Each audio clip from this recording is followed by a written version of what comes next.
الرجيم. أعوذ بالله من الشيطان الرجيم. بسم الله الرحمن الرحيم. In the name of God, most merciful, ever merciful, and may God's peace and blessings be upon His holy Prophet Muhammad and the purified members of his household and progeny. Allahumma salli ala Muhammad wa ali Muhammad wa ajil farajahum. Brothers, sisters, viewers, Assalamu alaikum wa rahmatullahi wa barakatuh. And welcome to this new topic that we are about to address. The topic that we've talked about multiple times, and we said that we would get to it as soon as we would be done, the topic of the special prophethood of Prophet Muhammad sallallahu alaihi wa alihi, and this is the topic of Imameh. So as a reminder, please mute yourself so that you don't disturb the others. So, you know, just to kind of give the general context for this topic, I think generally speaking, the topic of Imameh is one that has been considered one of the most, if not the single most controversial topic in Islamic theology.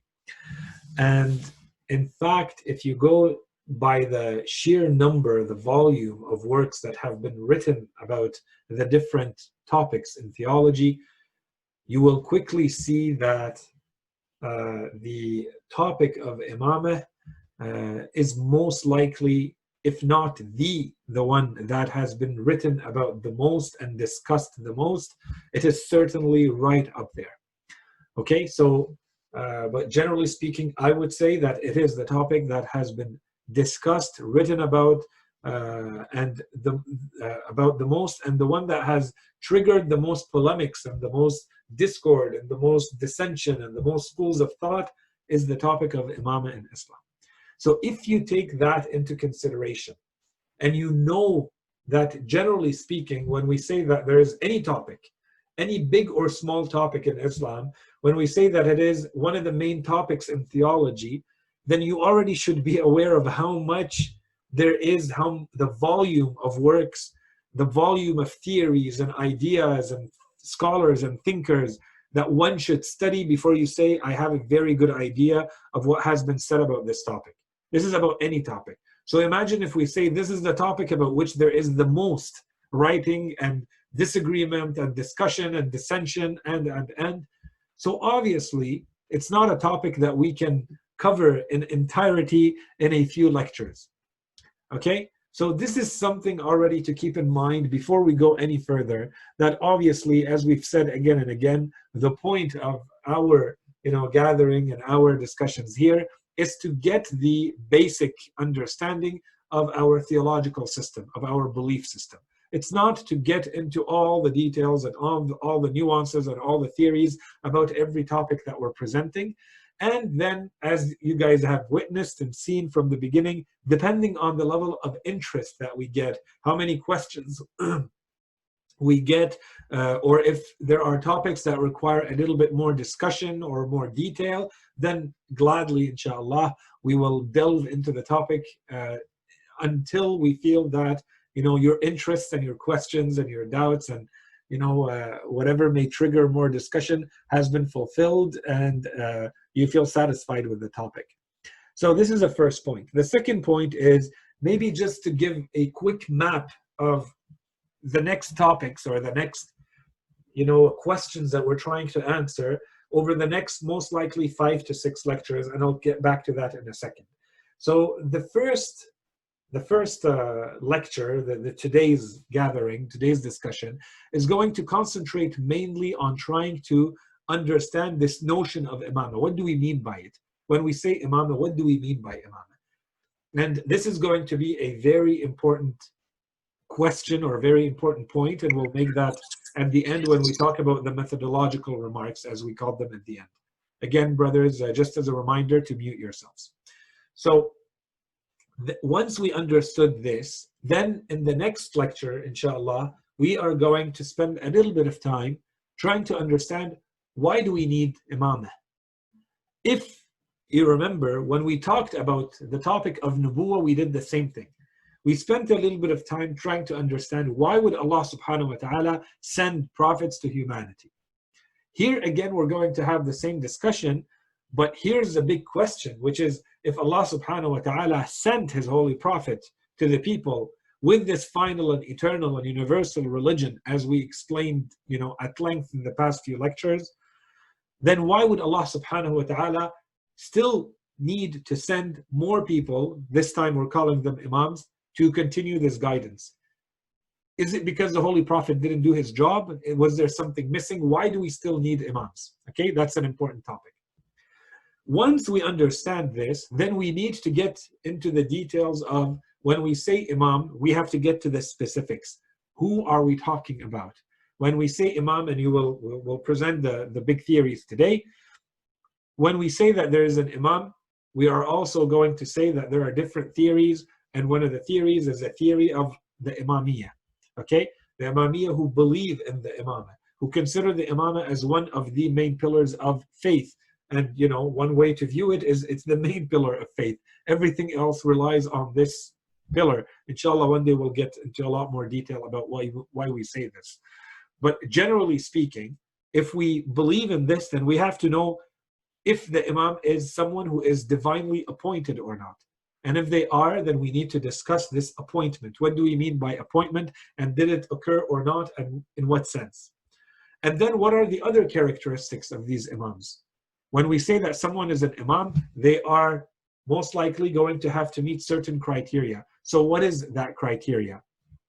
And then finally, we wanted to dedicate at least one lecture to the Imam of our time, the last Imam, about whom there is a tremendous amount, a tremendous volume of scholarship, Imam al-Mahdi Ajjallah Ta'ala Farajah, in Islam in general, and in the Shia theology specifically. So inshallah, we'll spend a little bit of time on that topic, and that will wrap up what we were planning to discuss under the general heading of Imamah. Now that said, I already started receiving some very interesting questions about the topic of Imamah. And if I get more interest and more questions, then maybe we dedicate one lecture at the end where we just answer the questions that we get along the way that have to do with the topic of Imamah. Either we do it in a discussion format, or as I gather your feedback and your questions, I'll put them all together and I will present them as one lecture at the end. So we may have a sixth lecture just to answer the big questions that you may have. So everything depends on you. If I don't get any more questions, then I will just sneak the answer to the question that we received in the right place in the series, and that will be the end of that. Okay, just so that you keep all of this in mind. The last point I wanted to make before we jump into the topic is that this, especially because of the controversial nature of this topic, it's very important that whoever wants to address it, whoever wants to get into this topic, you have to do it in a methodologically accurate way. You have to be very organized, very orderly, and very methodological in the way that you approach this topic. And the methodology basically means, how are you going to define your terms? What are you going to use as evidence, and what are you not going to use as evidence? How are you going to conduct your research or your discussion as you get into this topic? And the reason I'm talking about this is because in the majority of cases, anyone who has spent a little bit of time studying Islamic theology, that there are huge controversies around some of the topics. And as we said, the Imamah topic is perhaps the one that has triggered the most controversy. So before I get into the topic, I have to make sure that I'm doing it in the correct way. Okay, we're not working with fallacies, we're not working with things that lead to wrong conclusions. We want to be accurate, and we want to reach objectively correct answers at the end. And in order to do this, anyone who is objective and they study this topic properly, you will see from the beginning that there is a huge problem in the majority of the scholarship with the lack of definitions. You see, if I'm going to discuss any topic with you, let's say I wanted to discuss, any topic, choose any topic. Before we jump into my arguments and your arguments and my point of view and your point of view, we have to agree on what's the definition of the topic that we're discussing. If we don't agree on the definition, if we don't define the topic that we're discussing, then we're not discussing the same thing. If my definition and your definition are two completely different things, then my arguments are not talking about the same topic as your arguments are. We're not talking about the same thing. And this is why it's so important in any scientific research, in any philosophical research, in any theological research, that we define the terms properly. And unfortunately, this is one of the topics so I'm mentioning this for you guys, for your own benefit. If ever you are thinking about this topic, discussing this with anyone else, what do you mean? If you're talking about an imam, what do you mean by imam? Which part of imam, which definition of imam are you discussing right now? If there is no consensus on that definition, you're not talking about the same thing. Okay? So this is just something that you should keep in mind. And there are more points that we can make, but probably we're going to make them along the way. The last point here that I wanted to talk about, but maybe it's something that we'll talk about later, because I think I just want to get into the topic, is that unfortunately, the majority of the scholarship about Imameh has concentrated on the polemical aspect of it. So the issue with this, so let's say we take a topic of discussion. We want to talk about something. Sometimes when you want to discuss something, you concentrate on the thing itself to try to understand what it is. In itself, what is this thing that we're talking about? You want to understand the entity in itself. And sometimes you're not really trying to understand the entity in itself. When you're coming to talk about the topic, because it's a controversial topic, the way you address it is by keeping in mind what, let's say, your opponent or someone else has said about it. So everything you have to say is only in reaction to what someone else has said. So you're not really necessarily going to understand what the thing is in itself this way. What you're going to get is a series of answers to objections that you have in your mind about what others have said about it. But you're not really looking at the topic in itself. And unfortunately, in the topic of Imameh, the majority of the scholarship falls into this format. So instead of trying to really understand what is an imam, what is Imameh, why do we need it, what does it mean, we concentrate on the polemical aspect, which really has to do, as we will inshallah explain today quickly, really has to do with, is an imam equal to a political leader or not? And if that is a political leader, then how is that political leader appointed? And who was the political leader who was appointed or not, let's say by the Prophet or the people, but this means that you've contained the role of the imam into political leadership. You've fallen into the trap of only being active, reactive. I say my argument and you say yours. We're not really trying to understand the role of the imam and the imamah in itself. We're really only thinking about, but what others have said and how do we answer and how do they answer us, claim and counterclaim. And this is not really the proper way of understanding a thing in itself. This is falling into the trap of polemics. Okay, so this is just something that I'm saying quickly so that you keep in your mind as we go through this topic, inshallah, and the notion of Imameh becomes more and more clear as we go through this discussion.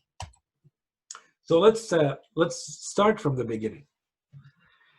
When we study the life of the Holy Prophet, let's continue where we left off. Okay, we left off with the prophethood of Prophet Muhammad sallallahu alaihi wasallam. When you study the history of Prophet Muhammad, what you learn is that it's like you can split his entire seerah, his biography, the history of his prophethood. You can split it in like two halves. They're not equal, okay? There's a little bit more on the first half, few years more on the first half and the second half. But basically, there is a time when the Holy Prophet spent his prophethood in the city of Mecca, where he began his mission.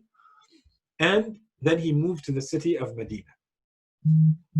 And when we look at the manner in which the Holy Prophet started to spread the teachings of Islam, there is a clear difference, it seems to us, looking 14 centuries after the fact, when we read history, in the way he taught Islam in Mecca versus the way he taught Islam in Medina.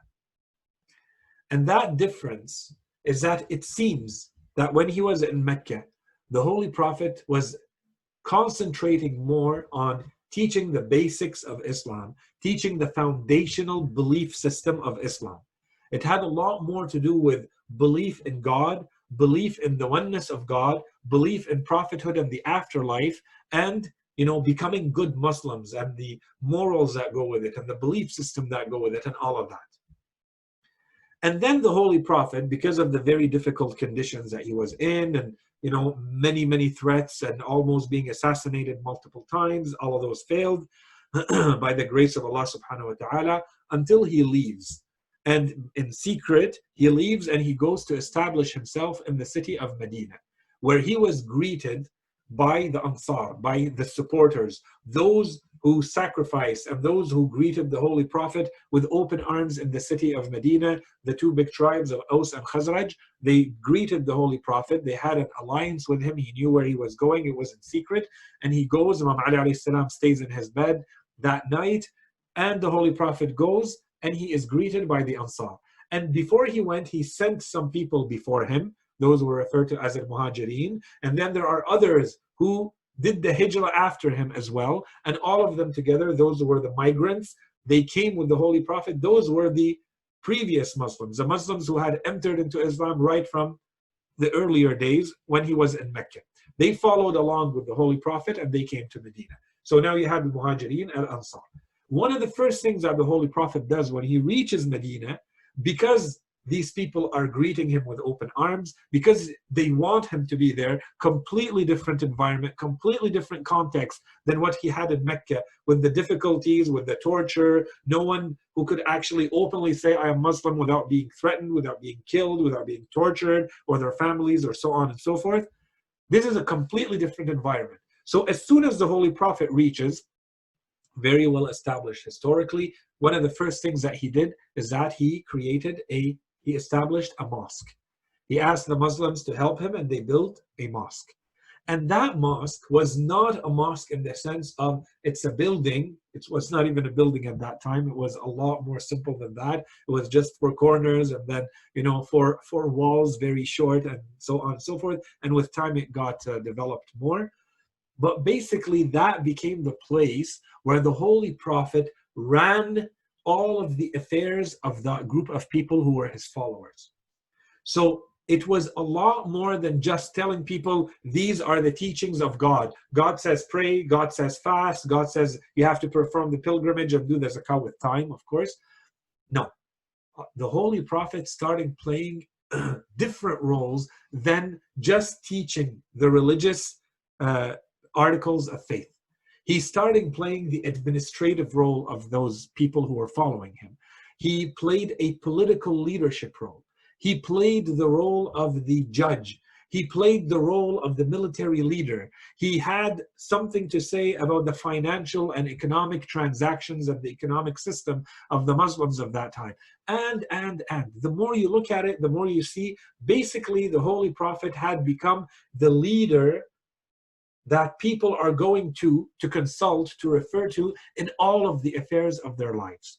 It goes way beyond just looking at the specific teachings of religion as understood in a limited sense. Religion being, worship and fasting and praying and your relationship with God, and it stops there. No, the Holy Prophet was active in every dimension of life, and he was the leader in those dimensions. And so here we have to ask a question. As Muslims, as followers of the Holy Prophet at that time, was their duty only to follow the Holy Prophet and to obey him in his teachings that had to do with the theology and the worship and the religious component? Or did they have to obey and did they have to follow the Holy Prophet in everything? And for us, so that we don't spend too much time on this, we're just directly going to jump into the verses of the Holy Quran. So the verses of the Quran, when we refer to them regarding this question, regarding this topic, we see that they refer to, we can put them in 2 big categories.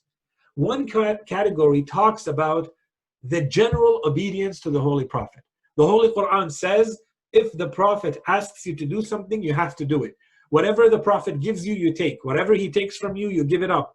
If he tells you to do something, you have to obey his commands, his orders, point blank. End of story. These are general verses. And then we have verses that speak about specific affairs.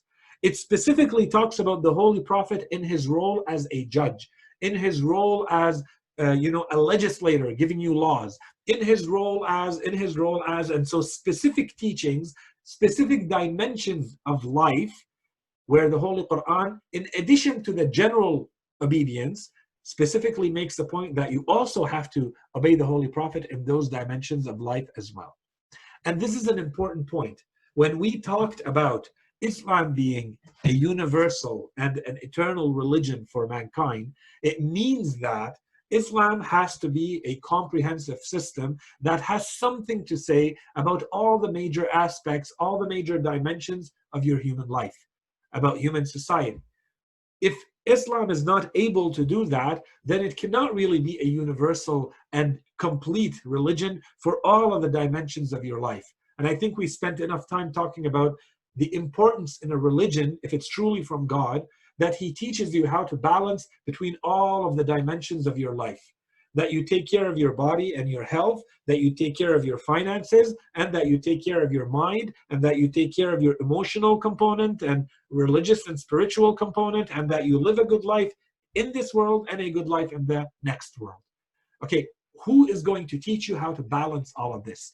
If you do it on your own, as we said, humanity has failed, and they always give the power to people's desires, and those who are in power are going to want to be more in power. What's going to restrict all of this is the balanced divine teaching that will come and tell you how to do this properly. Okay, so if Islam, as we claim, is going to be a religion that is all-encompassing and universal and eternal and going to meet the needs of humanity until the end of times, then Islam has to have something to say about every aspect of life.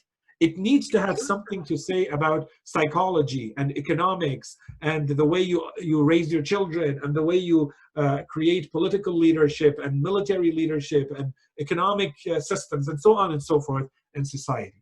And so when we look at the manner in which the Holy Prophet conducted himself, we see this very clear. And then when we look at the verses of the Quran, we also see that it orders the Muslims not only to obey the Holy Prophet in general, which can maybe be interpreted by some as it's only talking about the religious dimension, but it's also saying obey the Prophet in everything else.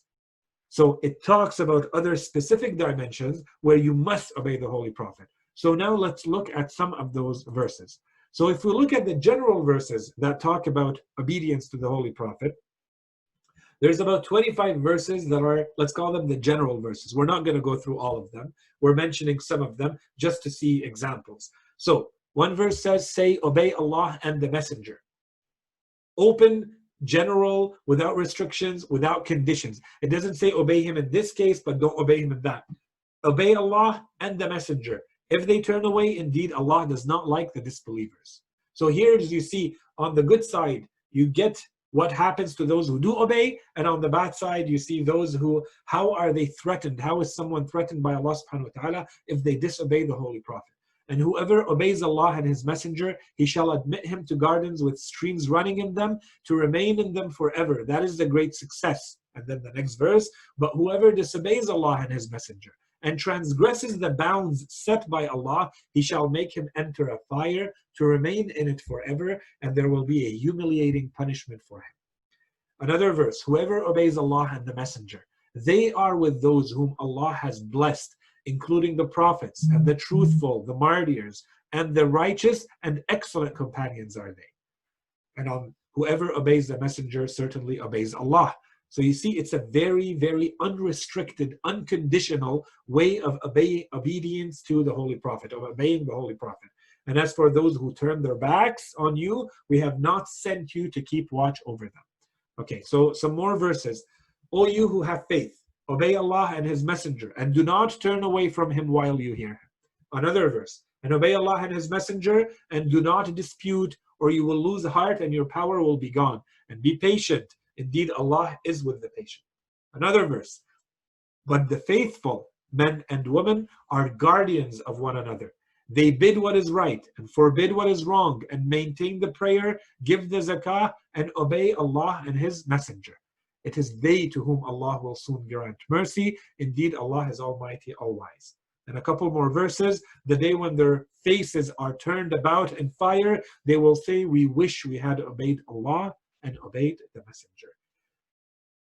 And finally, the last verse we have here, on that day, so the day of the afterlife, on that day, those who were faithless and who disobeyed the Messenger will wish the earth were leveled with them, and they will not conceal any matter from Allah. Okay. Now, more specific verses. And here, notice the specific dimensions that the Holy Quran is making sure people understand, so that no one can come back and say, maybe the Holy Quran is only talking about obedience to the Holy Prophet in religious matters, in worship, spiritual matters. Watch these verses. The only response of the believers when they are summoned to Allah and His Messenger, and He may judge between them, is to say, we hear and we obey. It is they who are the felicitous. They, basically those who win at the end. So there's a judgment. The Holy Prophet is playing the role of a judge. And here the verses are going to get even into more specifics. O you who have faith, obey Allah and obey the Messenger and those vested with authority among you. And this is a very important verse. Inshallah, we're going to come back to it in a couple of lectures. 459, very important verse. So obey Allah and obey the Messenger and those vested with authority among you. And if you dispute concerning anything, refer it to Allah and the Messenger, if you have faith in Allah and the last day. So if you truly are faithful, then you have no choice but to obey Allah and obey the Messenger. See what the next verse says. But no, by your Lord, they will not believe. Allah subhanahu wa ta'ala will not consider the people believers until what? Until they make you, Prophet Muhammad, until they make you a judge in their disputes. Then do not find within their hearts any dissent to your verdict, and submit in full submission. So if they come to you and there's a dispute between them, and they ask you to judge between them who is right and who is wrong, if the Holy Prophet gives a judgment that goes against my interests and what I wanted, I cannot even feel anything in my heart against this judgment from the Holy Prophet. I have to have a full submission that this is the truth, and I'm going to follow the judgment of the Holy Prophet, regardless of whether I like it or not. I can't find in my heart anything against his judgment. That's when I will know that I am truly a believer. That's what this verse says.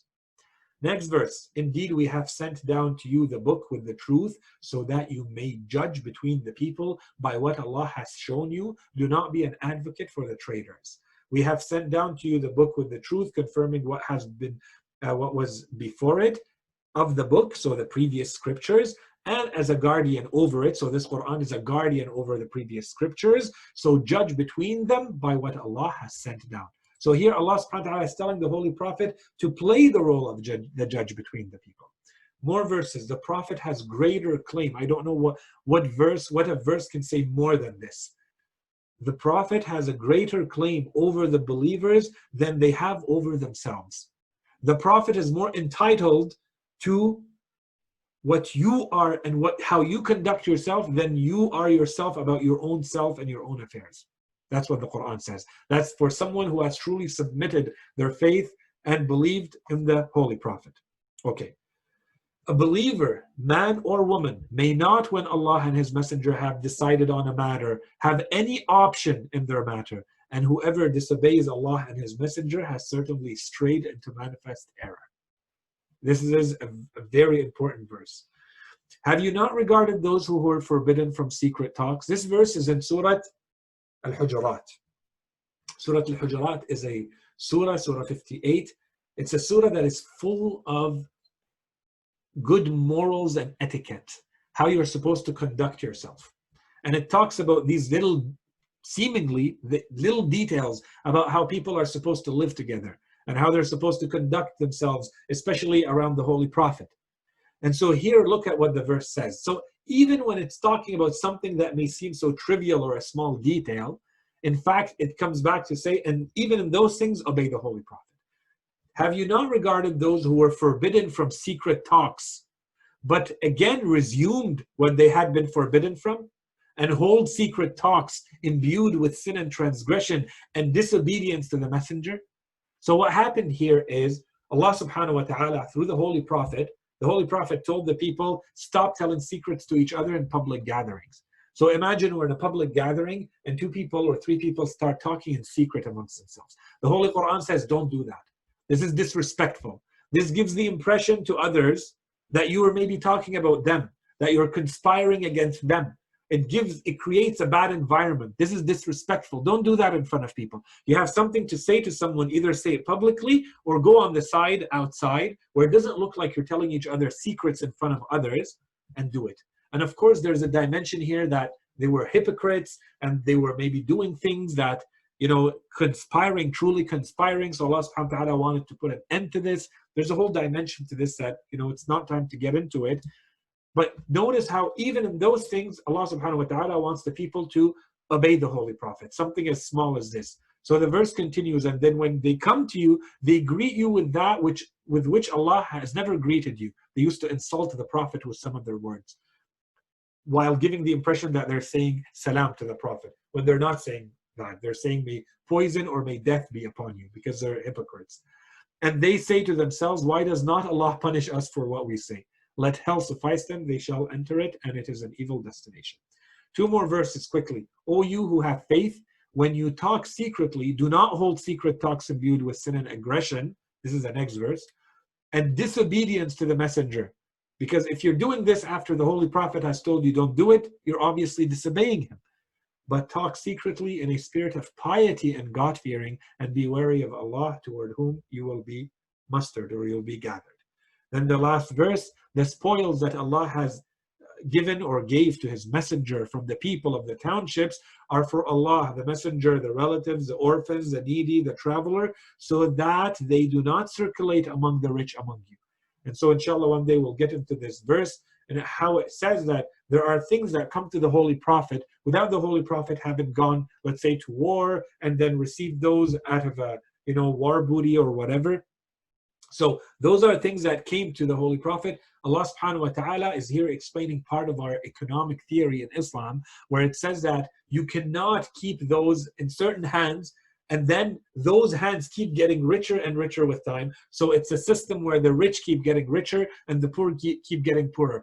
That needs to circulate. And so Allah subhanahu wa ta'ala says in certain situations, whenever there's charity, wherever there is richness or wealth coming into the system, it needs to go to those who are poor first, and then that will circulate the funds and not create a monopoly and make the rich richer and the poor poorer.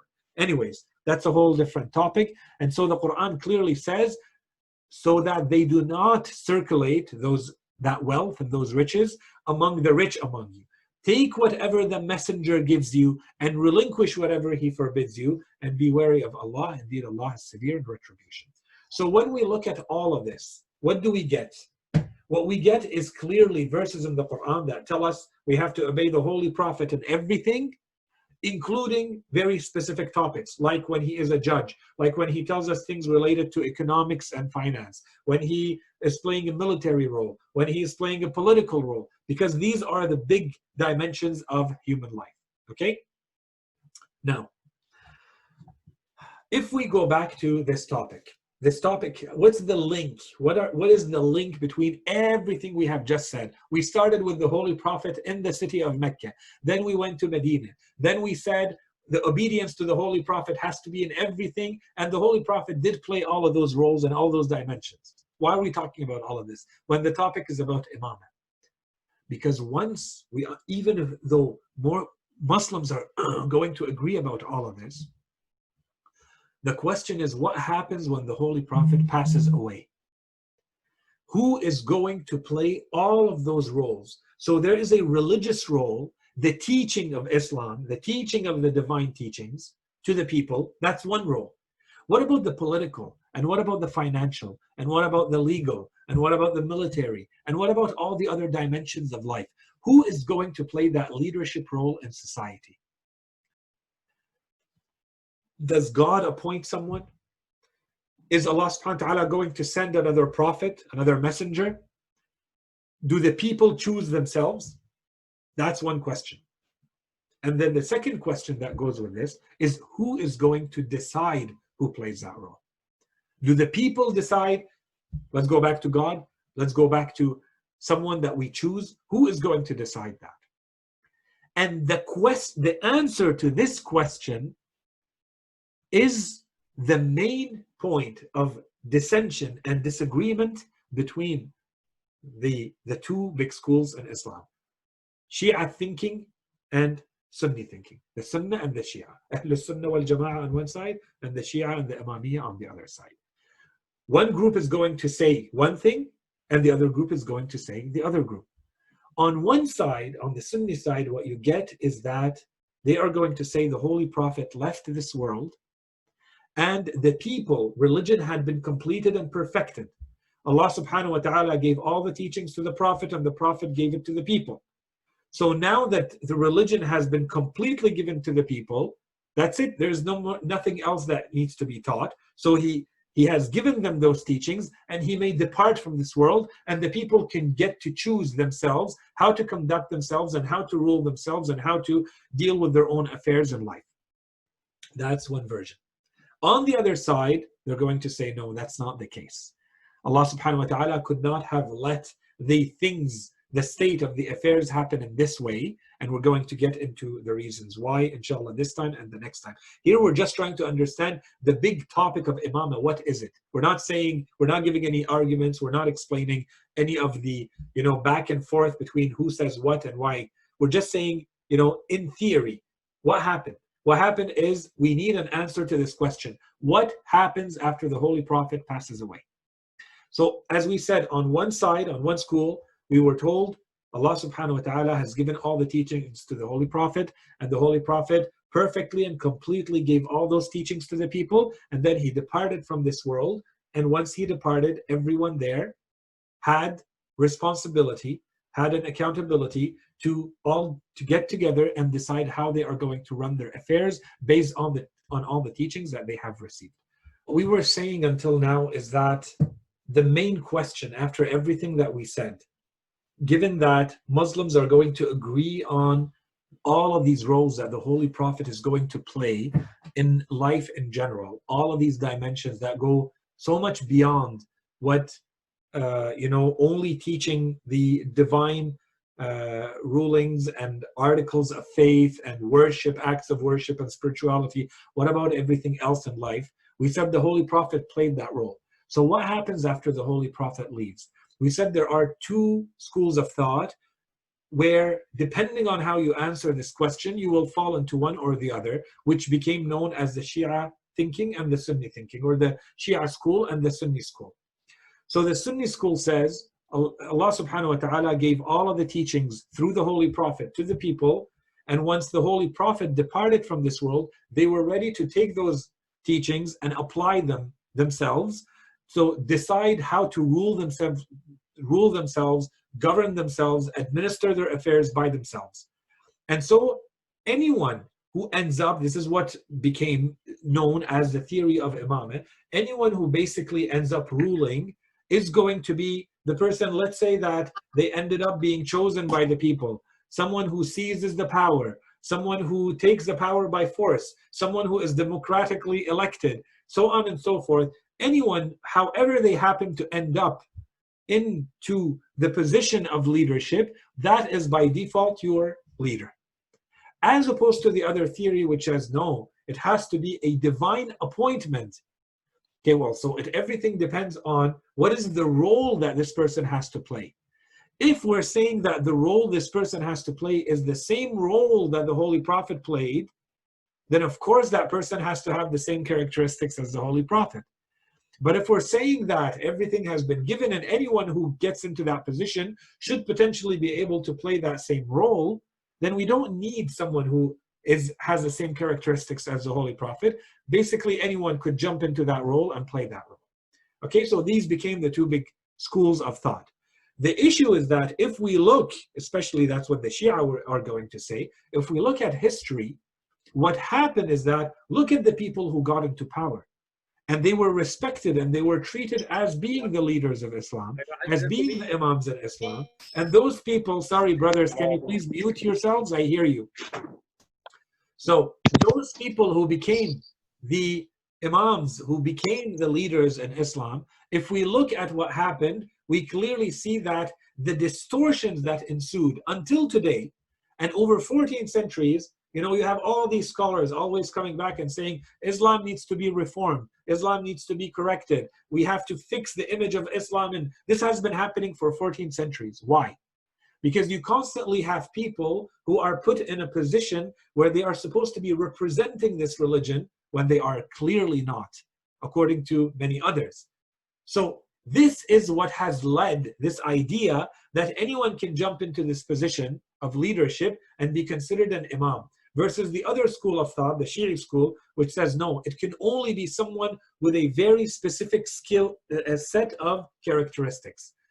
If you have those characteristics, you may be considered imam, the most important of which is your divine appointment. And this is a very, very important point that we're going to come back to, inshallah.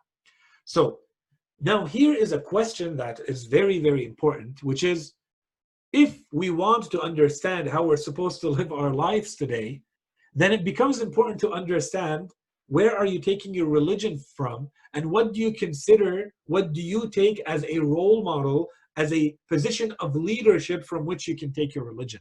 If you take the first theory, if you follow the first path, those people that got into power, however they got into power, so you just need to read a little bit of Islamic history to understand how, let's say, Bani Umayyah got into power, one after the other, and what they used to do to maintain that power. Or for instance, when Bani al-Abbas got into power, and what they did to get into power, and what they used to do to remain in power, and what they used to do to their opponents, then you wonder, is this really truly what we want in terms of Islamic leadership and Islamic imamah? Is this what it means to be an imam, or does it mean something else? Which is what the Shia have presented, which is the divine appointment. Okay, and that's a completely different theory, and we're going to get into the arguments of both, but we need to understand the starting point.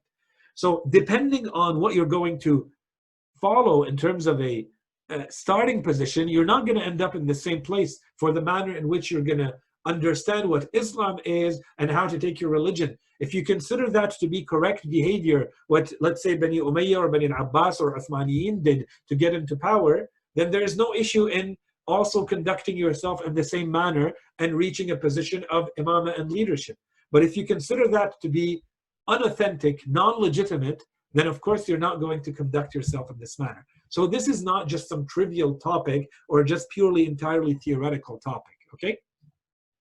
The last point that we want to talk about here is that, okay, so based on everything that we have said, we want to finish today, we want to finish this topic by at least making sure that we have a proper understanding of the notion of imamah.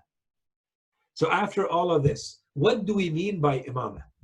So very simply, in the language, in Arabic, imamah, the term imam, literally, linguistically, all it means is someone who has leadership over a group.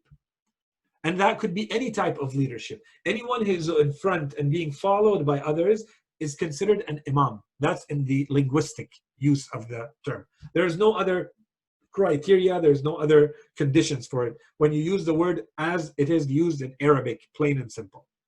That's why, you know, sometimes you hear someone is Imam Masjid, you know, so this is the Imam of the Masjid. This is Imam al-Jama'ah.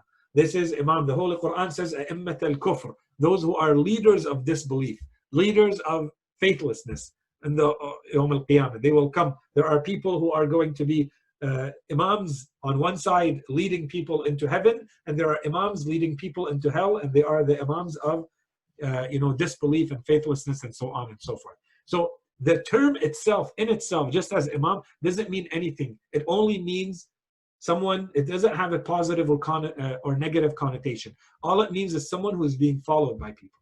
Okay? Now, when you come to theology, when you come to the manner in which it has been used by scholars within Islam and within theology and within the, this tradition of Islam, so beyond just the linguistic, here is where you're going to see there's a discrepancy. But generally speaking, the main way it has been used is we refer to the person who has a general authority over the Islamic world or a large part of Islamic society or the Islamic nation. We refer to them as being an imam. Okay, so now it's starting to take, that's why we said it falls more under the political dimension. when it's not supposed to be, but that's what ended up happening. So everybody is looking at it from that angle. Who is sitting in the position where they are leading politically, leading a large portion of society or Islamic world or the Ummah, and people are following. Okay, that's how it has been used generally in theology. So today, when you say Imam, people are either thinking the linguistic term, which simply means someone in a position of leadership, any leadership, good, bad, small, big, or if the other way of thinking about it is the theological way, so they have all theology in mind, and they're thinking someone who's in a position of leadership over the Islamic Ummah, over the Islamic nation, or a large part of it. Now, if we come to the Shia theology, what are they talking about? So we spent a little bit of time understanding what they're thinking about from the Sunni school. On the Shia school, what's going on? What's going on is they ask, the first question is, when you say someone is now sitting in a position of leadership, where is the legitimacy coming from? For me to obey you, for me to follow you, you have to have a position of leadership that is legitimate. This is what gives you the authority over me, and I will gladly follow you if you have that authority. But if your authority is not legitimate, it's not valid, then I'm not supposed to follow you. So my first question is, where is that legitimacy coming from? And the version that the Shia believe in of the Imameh is that this legitimacy can only come from Allah subhanahu wa ta'ala. No different than it came from Allah subhanahu wa ta'ala for a prophet. It's Allah who says, follow this person, and so I follow them. Otherwise, there's nothing in them that will require me or make me follow them. If I choose to follow someone voluntarily, that's one thing. But to make it kind of a logical necessity for people to follow someone, where is that legitimacy coming from? So in the case of a prophet, or in the case of an imam, according to Shia theology, this is coming directly from Allah subhanahu wa ta'ala. In other words, for someone to be in a position of leadership, as we are describing, this leadership that goes way beyond just divine, this teaching the aspects of religion that have to do with, let's say, acts of worship and spirituality, and touching all aspects of life, this has to come directly from Allah subhanahu wa ta'ala. So the first thing is, how can I know who the person is? The person needs to be divinely appointed, just like a prophet. I can't just go after someone and tell them, okay, you're my prophet, I'm going to follow you. It has to be someone that Allah has appointed as a prophet. Just like in the case of Imameh, someone who has Allah subhanahu wa ta'ala has appointed as an imam. That's first. And of course, how do I know that Allah has appointed someone as an imam? Just like, how do I know if someone has appointed someone, if Allah has appointed someone as a prophet? I need to be told. Allah needs to tell me, either through a direct scripture, through either a miracle, through the word of another person that I consider infallible, that I trust them. I can know 100% that this is a person who's only telling me things that come from Allah subhanahu wa ta'ala, and they tell me follow so and so. And then I know for sure that I'm following the person I'm supposed to follow based on the divine teaching. So the first point, and inshallah, as we said, we're going to spend an entire lecture on this, divine appointment. For this person to be legitimate, truly an imam, they need to be appointed from Allah subhanahu wa ta'ala, and I need to know that they were appointed by Allah subhanahu wa ta'ala. That's one. Two, this person needs to be infallible. For me to follow them, they need to be infallible, and I have the certainty and the peace of heart, the tranquility to know that the person I'm following is not making mistakes. They may be making mistakes voluntarily because, everybody has weaknesses and desires, and they're working selfishly and arrogantly or by mistake. They don't want to make a mistake, but they are making a mistake.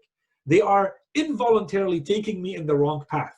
They're involuntarily teaching me the wrong things. They really don't want to, but they're not infallible. So everybody's going to make mistakes, whether voluntarily or not.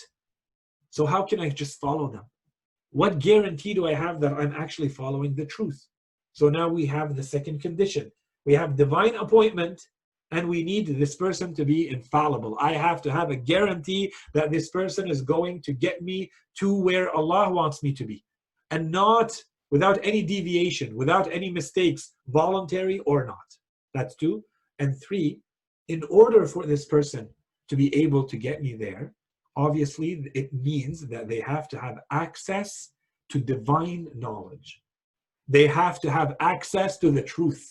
Not like I have access to the truth because I read it in a book.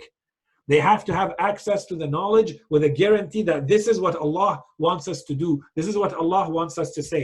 This is how Allah wants us to conduct ourselves. And who can claim that?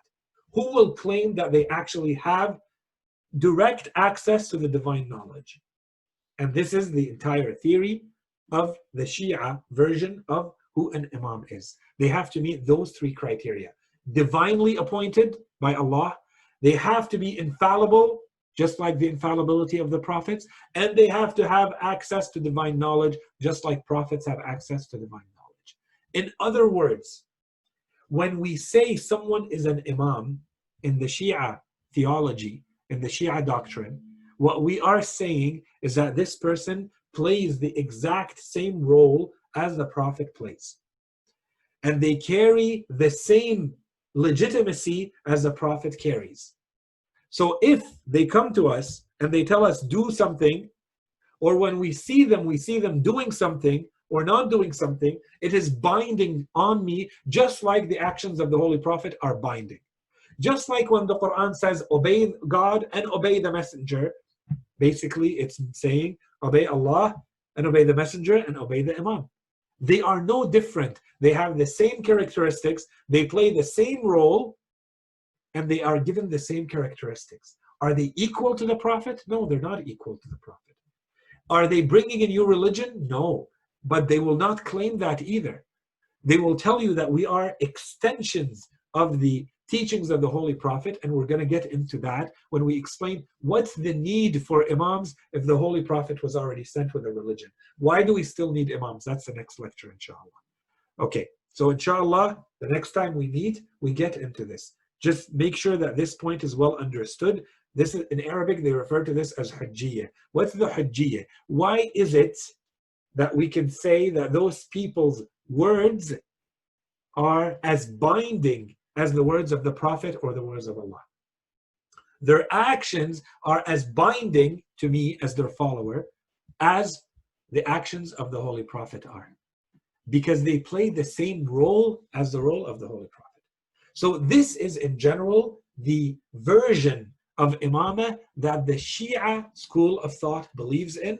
And so the next lectures are going to be dedicated to explaining, to providing the argumentation, the logical reasoning for establishing this type of Imameh along with the scriptural proofs for it. Okay, so now that inshallah this is very clear what the Shia believe in, inshallah the next lectures are going to be why do they believe in this. We're going to say the why.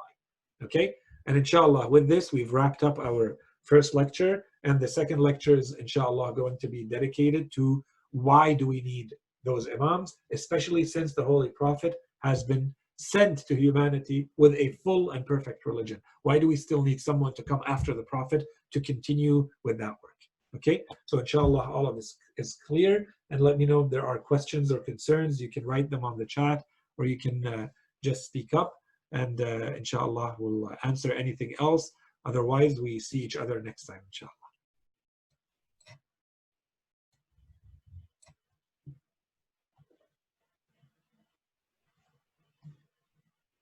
So questions, concerns. So as we said, inshallah, if you have any questions, even if they're not addressed now, if you want to send them to me, we can dedicate one lecture at the end of the 5 lectures. Today is the first one of the 5. And inshallah, we'll dedicate one lecture at the end to go through these questions. Anything that is pressing or different from anything that we're covering, inshallah, we'll cover it there. And even if we're going to cover it, then we're going to cover the question in the middle. So don't hesitate to send any questions, concerns that you may have.